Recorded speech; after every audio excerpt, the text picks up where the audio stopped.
जिजाऊ ज्ञान मंदिर आणि ज्युनियर कॉलेज पळसखेड भट रायपूर म्हसला खुर्द नर्सरी ते 12वी कला वाणिज्य विज्ञान क्रॉप सायन्स अबॅकस नीट जेईई क्लास प्रवेश देणे सुरू।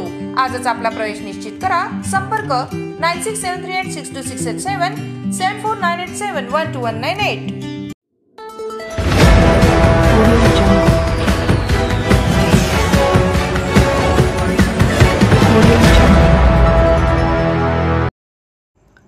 चिखली टायपिंग परीक्षेतील घोटाळा उघड। शिक्षण विभागामार्फत चिखली पोलिसात तक्रार, गुन्हा दाखल करण्याची प्रक्रिया सुरू। सीईटी आणि नीट परीक्षेतील गैरप्रकार समोर आल्यानंतर आता बुलढाणा जिल्ह्यातील चिखली येथे टायपिंग परीक्षेत मोठा घोटाळा झाल्याचा धक्कादायक प्रकार समोर आला आहे। चिखली शहरातील अनुराधा अभियांत्रिकी महाविद्यालयात काल महाराष्ट्र राज्य परीक्षा परिषदेच्या वतीने टायपिंग परीक्षा घेण्यात आली।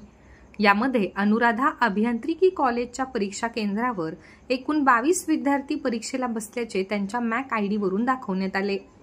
मात्र प्रत्यक्षात या ठिकाणी 14 विद्यार्थीच परीक्षा देत असल्याचे समोर आले। त्यामुळे 8 विद्यार्थ्यांनी बाहेरून एका लॅपटॉपवरून परीक्षा दिल्याचं उघड झालं आहे। हा संपूर्ण प्रकार आयटी शिक्षक गजानन लागे यांनी केल्याचं मान्य केलं आहे।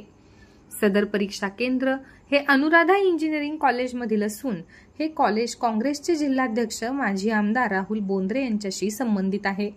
तर हे 8 विद्यार्थ्यांचे इन्स्टिट्यूटमध्ये होते। ते इन्स्टिट्यूट देखील बोंद्रे नामक व्यक्तीचे आहे। त्यावरून शिक्षण विभागामार्फत चिखली पोलीस ठाण्यात तक्रार देण्यात आली असून संबंधितांवर गुन्हा दाखल करण्याची प्रक्रिया सुरू आहे। या घटनेमुळे जिल्ह्यात एकच खळबळ उडाली असून यापूर्वी देखील विद्यार्थ्यांकडून पैसे घेऊन असे प्रकार घडण्याची शक्यता नाकारता येत नाही।